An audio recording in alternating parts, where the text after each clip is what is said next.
Você está ouvindo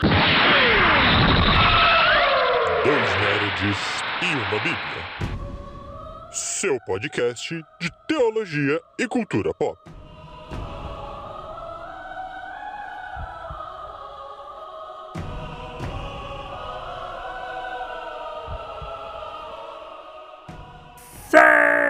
Seja muito bem-vindo, meus amigos e minhas amigas, a mais um Dois Nerds e uma Bíblia, seu podcast de teologia e cultura pop, sua dose semanal de nerdice.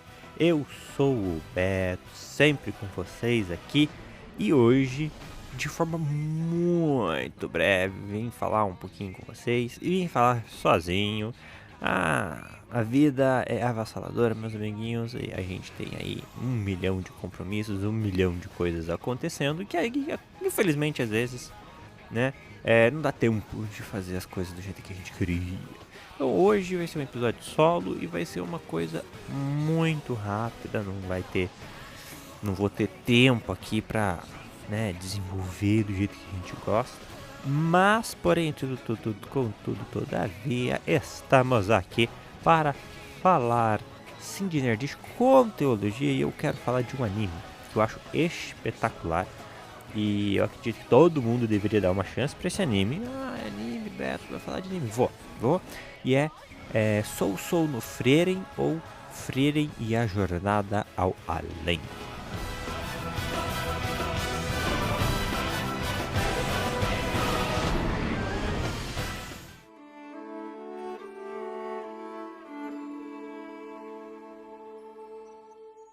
Vou dar uma introduçãozinha aqui no que é a história de Frieren, mas estejam cientes, teremos spoilers, porque não dá pra eu trabalhar o que eu quero trabalhar aqui em cima de Frieren sem dar spoilers da história, tá? Então já estão avisados, vocês que têm problemas com spoilers. Eu aguardo que vocês irem lá assistir o anime e voltar aqui conversar comigo.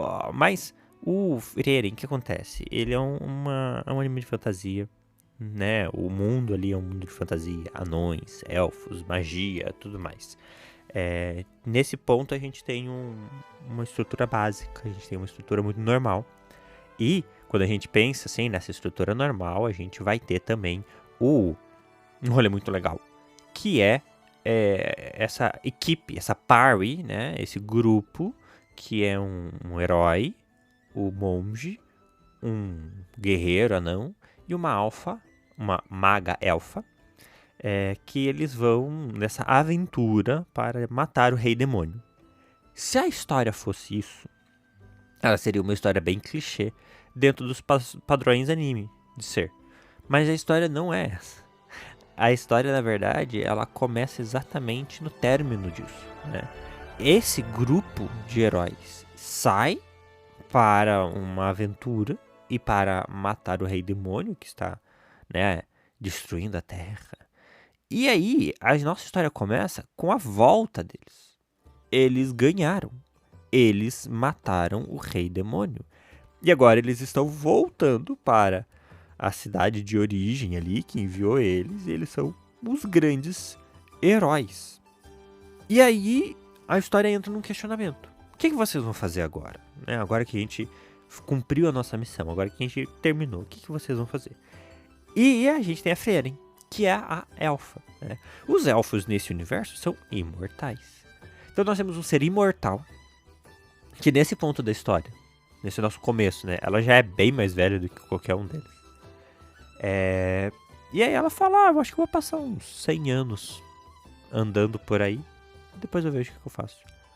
E aí a história nos dá esse dilema, né? Ela é uma personagem que o tempo é irrelevante na vida dela, né? Então, pra ela falar assim, eu vou andar aqui uns 50 anos, depois eu volto, é como se fosse 2 dias na mentalidade dela, no sentido da valorização da atividade do tempo.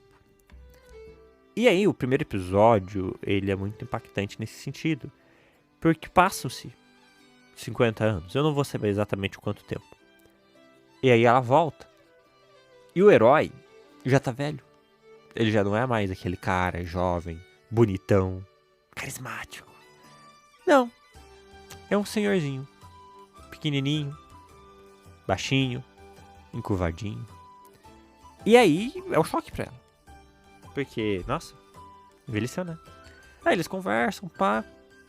Ela passa mais um tempo longe. Ele morre. Morre de velhice. Passou-se quase 100 anos, 80 anos depois da aventura deles. Ele já tinha 60 e poucos anos, sei lá. E aí ela percebe. Ela percebe que ela não aproveitou o tempo que ela poderia ter aproveitado com ele. O tempo do homem é ínfimo. É nada. Mesmo assim, o homem, o ser humano, e aí aqui eu vou incluir os anões, que eles vivem mais tempo do que os humanos, mas não tanto quanto um elfo. Eles fazem valer o pouco tempo que eles têm na Terra. E essa é a primícia de Frieren, aonde ela parte em uma nova jornada pelo mesmo caminho que ela fez na aventura contra o Rei Demônio, agora com jovens esses que representam os seus antigos amigos. Agora ela tem uma função de mentora. E ela passa por essa jornada observando, aprendendo e vendo os impactos que a vida do herói, mesmo que muito curta, quão impactante ela foi, né, nesses lugares, vilarejos que eles resgataram e tudo mais. E na própria vida dela, ela percebe o quão relevante ele foi para ela. Então, Soul Frieren parte de um princípio muito interessante, né? Essa visão da validade do tempo, da validade, da qualidade de tempo com as pessoas e de quanto você conhece as pessoas e coisas assim. E é maravilhoso. Mas não é nesse ponto que eu quero falar sobre. Isso aqui foi só uma introdução para você entender a história de Soul Frieren. O que eu quero falar sobre é o sistema mágico de Frieren, né? Frieren é uma maga elfa. Os elfos são seres mágicos, eles trabalham com magia. Mas, muitos anos atrás, se eu não me engano o nome da mulher era Flame, era uma humana, que foi aluna de uma elfa. E ela trouxe a magia para o mundo humano. Essa Flame foi quem treinou a Frieren, né? Ela estudou com a criadora da magia. Por quê? Porque a magia era uma coisa muito fechada entre os elfos, e a Flame ela faz a magia ser algo acessível a todos. Então todo mundo conhece a maga lendária Flame. Pois é, Frieren é a aprendiz dela. E a Frieren, ela lida com a magia de forma pura. É muito interessante. Ela simplesmente manipula a magia pura ali e manda uns Hadouken da vida. Agora, a sociedade a qual ela vive se adapta nesses mais de 1000 anos de vida dela. Tô jogando 1000 anos, eu acho que é mais ou menos por aí mesmo, tá? Não tô exagerando. Então, houve tempos em tempos em que a forma como a sociedade interage com a magia mudou. Mas a Frieren não muda. E a gente tem ali o arco final dessa primeira temporada, né, de Soul. Eu acho que os últimos, sei pá, 10 episódios, sabe? É um arco grande. A gente tem um torneio mágico, né, para receber uma validação nível 3 de mago, coisas assim. Ela não precisaria disso, ela é poderosa por si só, mas ela está em uma sociedade. Essa sociedade tem uma guilda mágica. Essa guilda tem regras a serem aplicadas e níveis de magos. Para que ela continue sua jornada, ela tem que pegar esse nível mago, que é o nível 3, alguma coisa assim. Então, mesmo ela sendo um ser basicamente atemporal, ela ainda está incluída em sua sociedade e ela precisa viver as regras dessa sociedade de alguma forma. Com isso, ela tem a necessidade de se colocar em uma situação inferior ao nível mágico dela, respeitando essa organização, para tentar conseguir essa titulação. E tudo isso é muito interessante no aspecto world building, né, construção de mundo. Nesse barco, ela conhece diversos magos. E aí é o ponto que eu acho mais interessante. A forma como cada um interage com a magia, com a sociedade e usa a magia na sociedade é diferente. Né? Então nós temos a Frieren e a Fren, que é a aprendiz dela. E elas trabalham com a magia de forma semelhante. É uma magia pura, né? Manipulação pura da magia. E aí ela consegue navegar em magias de fogo, água, gelo, havendo necessidade. Mas assim, ela lida com o rolê puro ali, que é num sentido de... ela tem um objetivo muito claro, matar o rei demônio. Então a magia dela é moldada em volta de matar demônios. É bem específico. Mas nesse arco a gente vai conhecer pessoas que são soldados, que usam a magia pra defender. A gente vai conhecer pessoas que são meio lelé da cabeça, usam a magia pra manipular. A gente vai ter o Duncan, que é um personagem maravilhoso, é um personagem bem mais velho. Ele é um magistrado de um reino. Então ele usou a magia dele a vida inteira com funções políticas. E ele cresceu na vida política dele através da magia. E aí a gente vai ter muitos personagens. Personagens com magias de manipulação, magias de cópia, magias de duplicata, criar uma cópia de si mesmo. O de cópia que eu falei era copiar a magia de outros. A gente vai ter gente que vai ter magia de terra, água, fogo. Cada um interage com a magia de uma forma específica.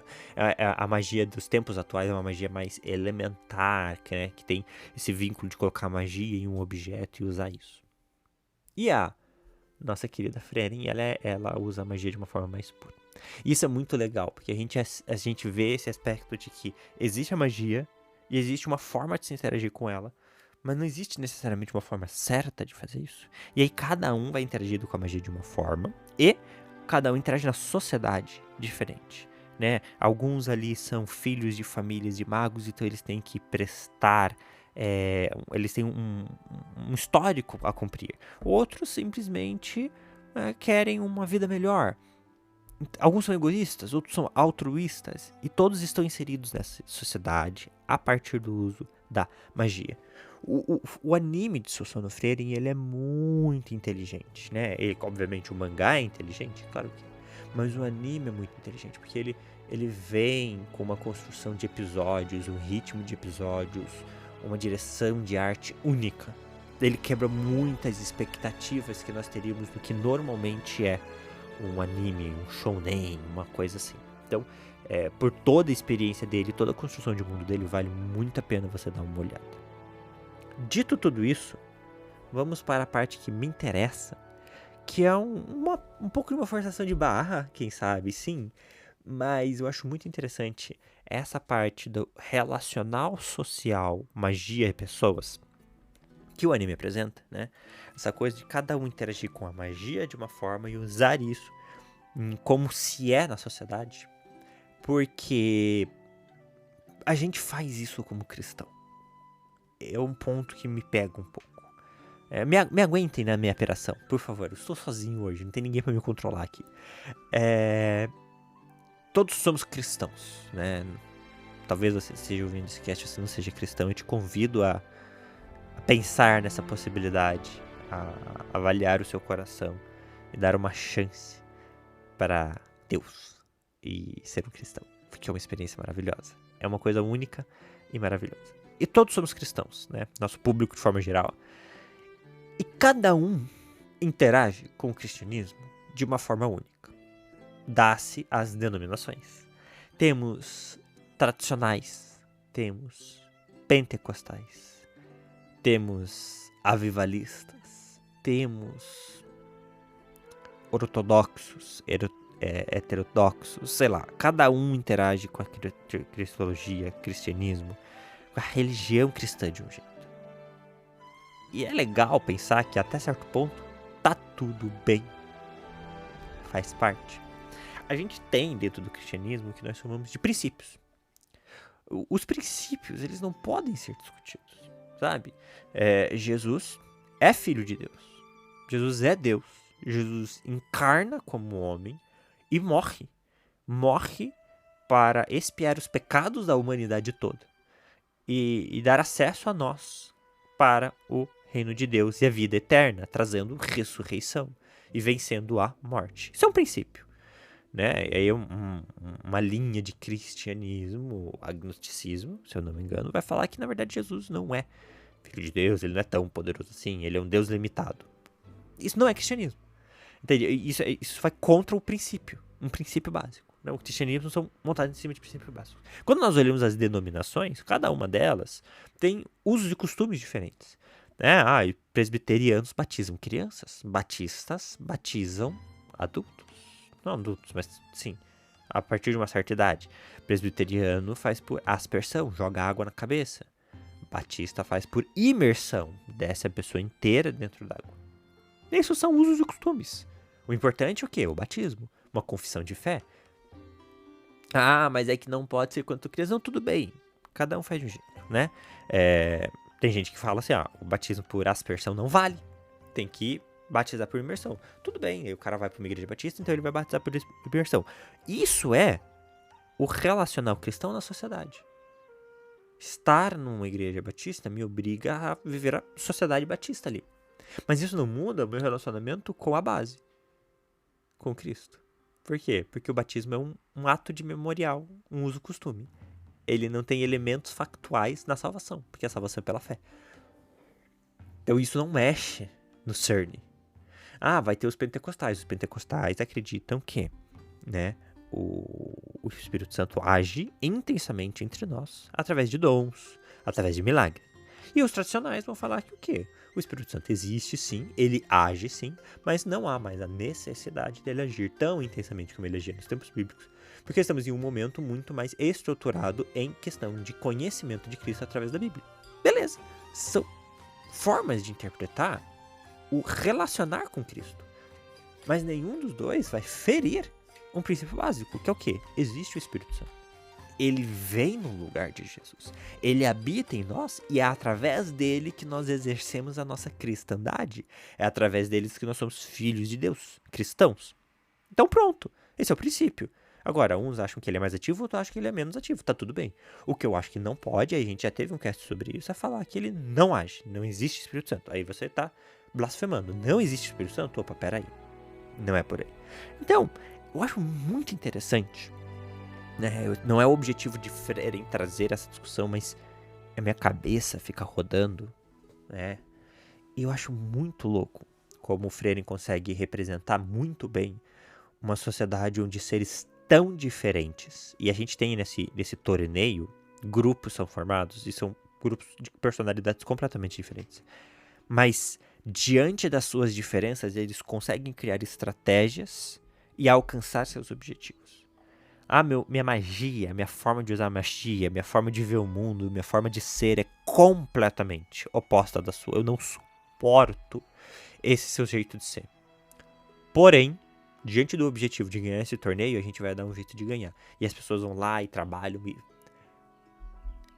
A gente, às vezes, fecha muito a nossa visão cristã na nossa forma de interagir com Cristo e a sociedade. E a gente desmerece as outras. A gente recusa as outras, né? As igrejas pentecostais, elas têm uma tendência de acreditar que só elas estão certas e que as outras estão erradas, né? Então, nós consideramos pecado ter televisão. Tô dando um exemplo, tá? Então, qualquer igreja que tem televisão vai pro inferno, porque eles estão errados. Isso é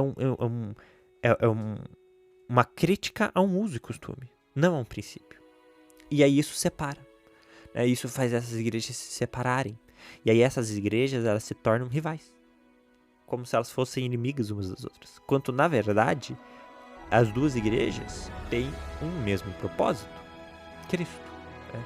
Então, a gente precisaria ter mais consciência, ser mais inteligente, compreender mais as importâncias reino de Deus e terra, que não tem importância terra, mas o reino de Deus tem, e abrir mão de princípios humanos pelos princípios divinos.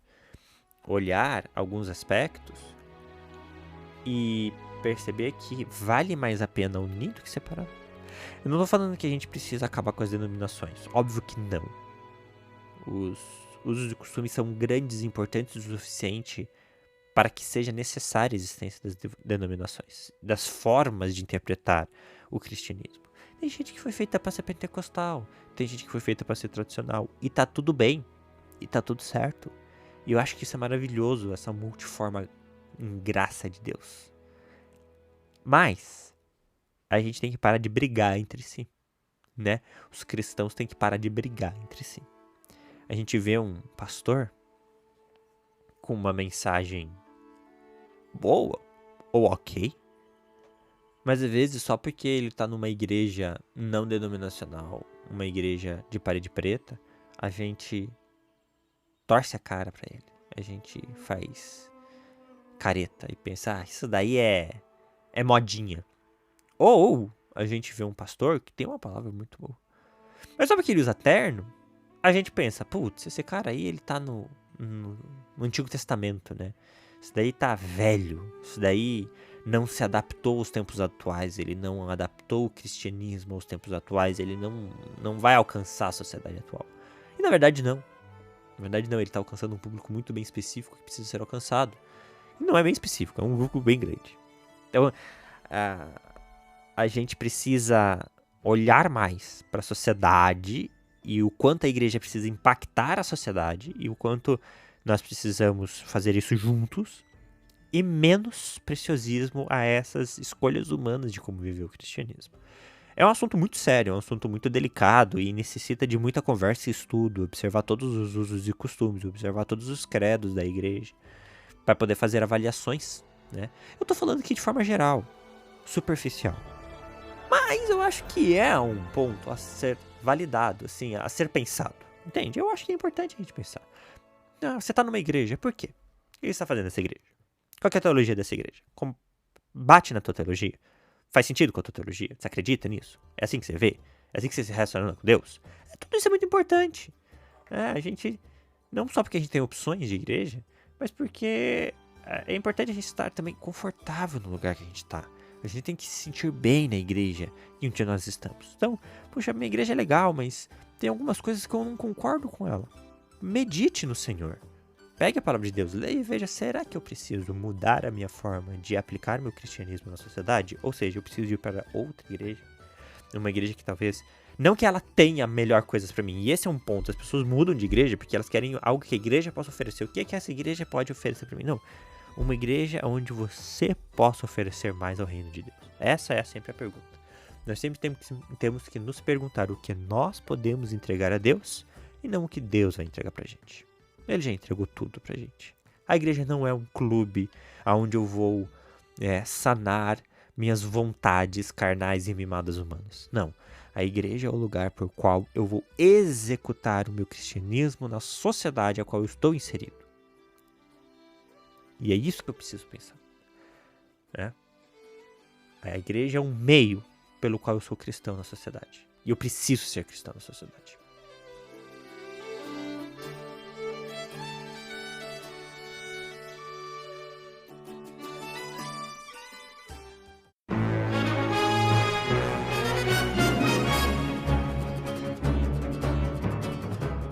É isso, meu povo. Eu falei que ia ser rápido, acabou falando demais. Eu falo demais, galera. Essa é uma tristeza. Eu chego no final dos meus dias com a voz doendo. Não, porque você deu aula, né? Não, porque eu falo o dia inteiro. Eu falo muito. Eu vou ficando por aqui. Muito obrigado pela atenção de vocês, pela presença de vocês aqui ouvindo o cast. Não deixa de curtir, manda o seu comentário, compartilha. Ajuda a gente, ajuda os dois nerds a anunciar a palavra de Deus dessa forma diferente através da cultura pop. Eu fico por aqui, um beijo e um queijo.